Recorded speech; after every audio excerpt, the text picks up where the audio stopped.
Қадірменді қазақ елі, құрметті Қасым-Жомарт Кемелұлы, Шығыс Қазақстан облысы Күршім ауданының Маралды ауылының байтақ Қазақстанның түкпір-түкпірінен жиналған 1969 жылғы тумаларынан үндеу. 2021 жылдан бастап біздің туған жеріміз Маралды ауылынан және сол ауылдан басталатын Күршім, Маралиха өзендерінің бойында тұратын ауылдардың барлығына дерлік қауіп төніп тұр.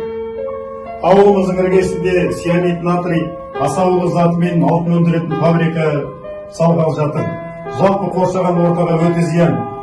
Алтын өндірушілер ауыл тұрғындарының ой пікірлерімен санаспайды.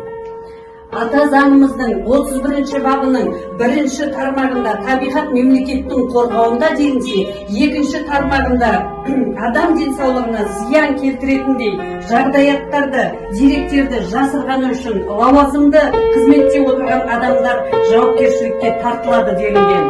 Жауапты тұлғаларды жауапкершілікке тартылуын талап етеміз. Фабрика салынуына түбегейлі